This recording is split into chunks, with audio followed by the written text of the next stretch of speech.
last week, the light that once shined so brightly became darkness. As the Pittsburgh Steelers fell to King and the King Country Typhoons, in a matchup that was debatably in our favor, we fell short. But with only needing 2 more wins to potentially clinch playoffs, and our Week 1 opponent being out of commission, we could potentially clinch playoffs with a win this week. As your Pittsburgh Steelers take on Dyre, coach, the Lazy Lynxes. Now it is time for us to climb the stairwell of victory. One that, as I take one step at a time, you can see the growth that I have had over the course of 3 seasons in a draft league as a whole, and making playoffs in my first ever league, granted with some help. The Zack attack of old has fallen by the wayside. And now with yours truly finally becoming anew and reaching the top of the staircase, what shall we do? Well, I'll tell you. We get a win. As I can tell you with clear confidence, sitting here right now and hopefully not about to fall down, there's a chance that we can make postseason. And not just this league, but an ODL as well. All I need is 2 more wins in the win column, and there's a good chance that we make the postseason. But first, we gotta make sure that we don't get too cocky. And bring expert prep, just in case. And I think I know just the right mon to call. Hey, Bubby! Are you ready, my friend? Let's go kick some butt. Greetings, Poke fans! Zack Attack here. And right now, we're on a bit of a tear right now in Draft League as a whole, but especially in the MDL with a 2-1 record. We're going to go up against Dyre, our next opponent for Week 5, coach of the Lazy Lynxes. And he's got a pretty solid team. He's got Gudra as his tier 1, but he's also got Mandabuzz and Teleon, Appleton, so the OG Bubby. We got another Bubby coming to town at the swamp. And we also have his tier captain, Sawsbuck and Ice Cube. Not really worried about those. Tentacruel, the rapid spinner, could be scary. But I do have ways to counter that. There are a lot, and I mean a lot, of different ways he could potentially topple me. Mandabuzz is the scariest one by a good margin because it is faster than Bubby and has foul play. So, and also toxic, defog, things like that. So it's gonna be a menace, but I feel pretty good with the team that I do have. Guy's got a Vivian, I'm not really worried about that. Could be a sleep powder, could be quiver dance, could be both. But at the end of the day, it's a Vivian. So yeah, not really worried about that. But I do have a team in mind, a team of 6. Yes, I think will be very good in this matchup, and I can't wait to show you it. So let's get into the team builder. Okay, now to begin the team builder, we gotta start with our first pick. And this Pokemon is not our tier 1. No, we're leaving Captain behind this week. The main reason for that is because this Pokemon is bulky and can take hits and can take names in the process. And with our favorite assault vest, we can, which if you guys can't figure it out by now, then what are you doing? We can probably take a few names with this first pick, and not our only main must counter because we got quite a few. Of course, Swampert. Swampert with AUV here, or Swampy, I should say, is going to be our main defensive Pokemon. But it can also do a lot of things offensively that I bet you wouldn't expect. Because we're running Liquidation, Earthquake, Ice Punch, and Poison Jab. Liquidation is solid water stab, just in general. He doesn't really have many Pokemon, if any Pokemon at all, weak to water. But he doesn't really have a fire, I don't think. And if he does, it's not a very good one. We got Earthquake for Tentacruel, Ice Punch for Goodra, and Main Buzz, and then Poison Jab for something like Sylveon. So it's a very solid set, very defensive this week. Adamant, of course. We got a lot of physical attack investment. This thing can cook. This thing's gonna cook. I can already assure you. Also, he doesn't have much grass coverage outside of Sawsbuck, so I'm not really that worried about his Terramon. Sawsbuck is definitely the most terrifying of the two, because two of the Pokemon I'm bringing are weak to grass.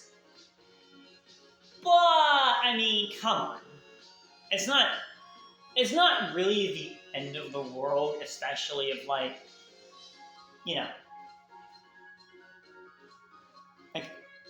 we're talking about Swampert here. Swampert's going to carry us for sure if we need it to. Yeah, Swampert's just going to cook.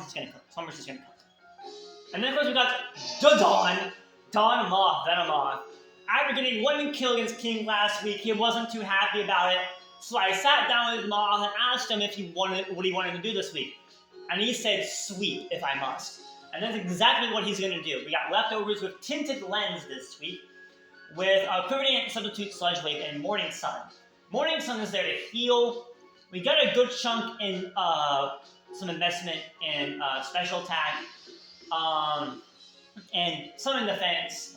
I wanted to make sure that I could at the very least live a physical hit with screens up, spoiler alert, and we're only running one move, and that is Sludge Wave. He doesn't have a Steel type on the other side. There is no Steel. So Sludge Wave is so free, and with Tinted Lens, any not very effective moves become just regular effective moves. So even though this isn't doing much to something like Tentacruel, at first, with neutral and +4, it gets 2-shot. I don't care what its protect at. So, same thing goes with Goodra, assuming it's not max HP, max Spadef. Morning Sun is there to heal. Substitute is there to prevent, any crazy status conditions and things and such. And stat drops too. So that way if he brings Bubby, I can sub up and prevent my special defense from getting lowered, and then I can just Quiver Dance in this thing's face while my leftovers heal me. Behind screens too.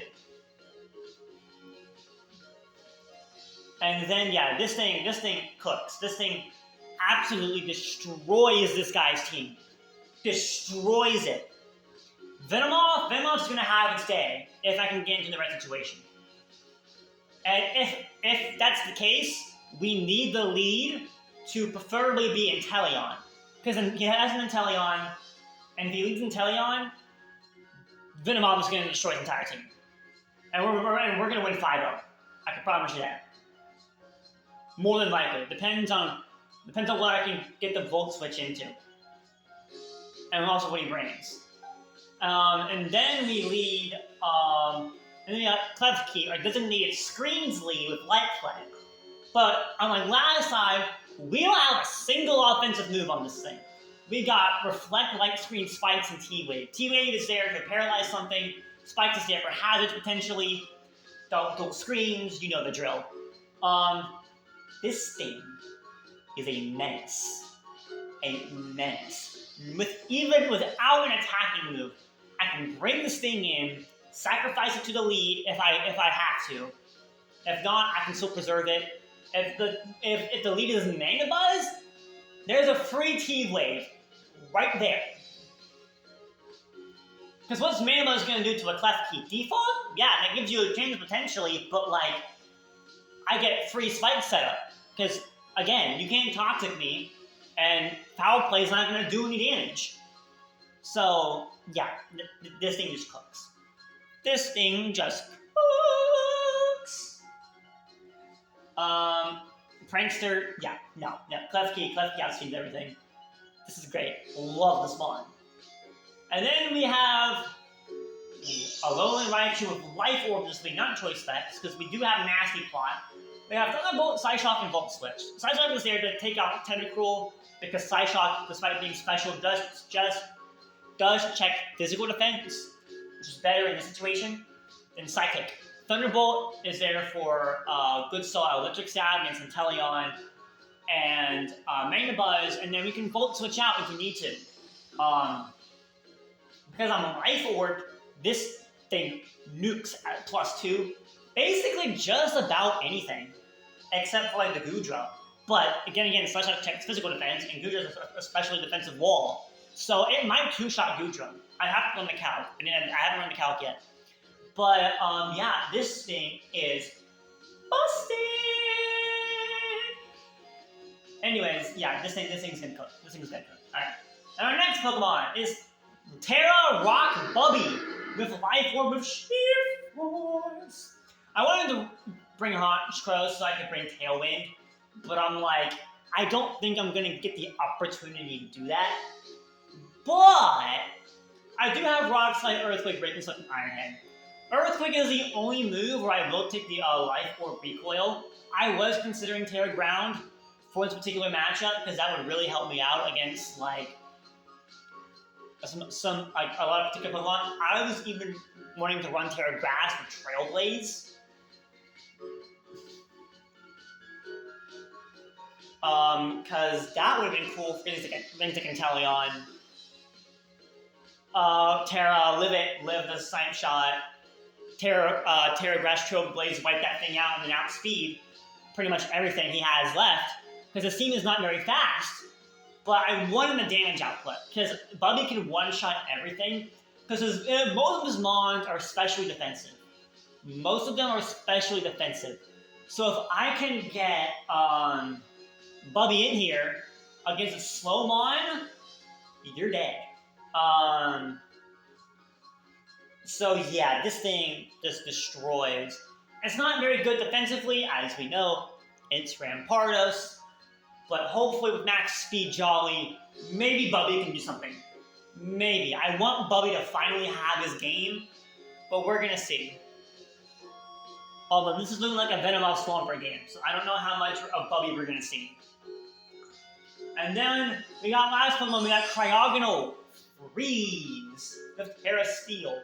And this is the more likely Terra option than Bubby. Bubby is there if it's late game and we don't really need the Terra Cryo because Sylveon's down. Because this is just here to guarantee check Sylveon with Terra Steel. Because Sylveon doesn't have Misty Fire anymore, so there's nothing really for me to worry about. Got Freeze Drive for things like Inteleon and Tentacruel, Flash Cannon for Sylveon, Ice Beam for general stab against things like Goodra and Mana Buzz, and then Haze to get rid of any stat changes, which I think is cool.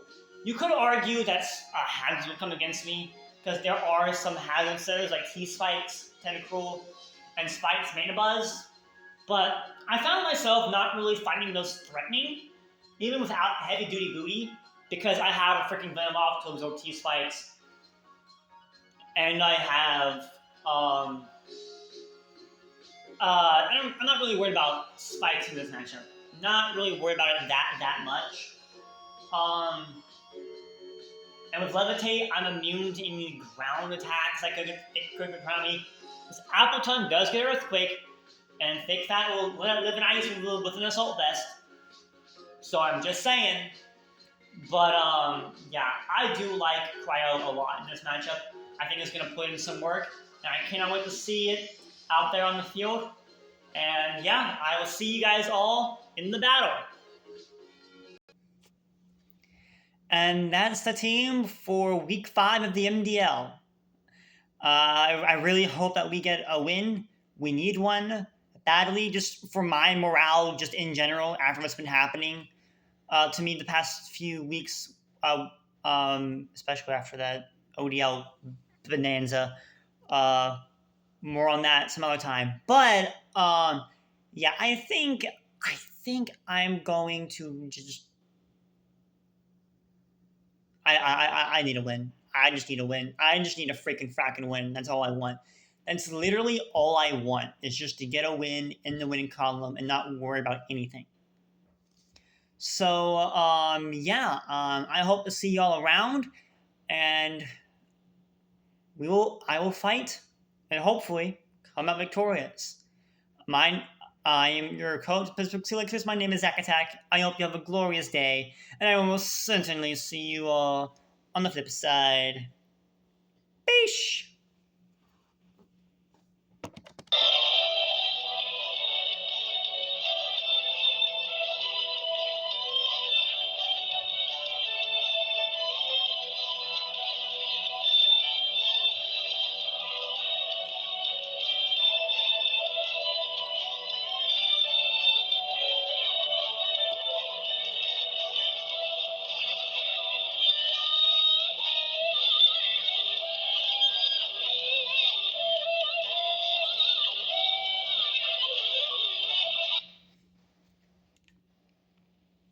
And until next time.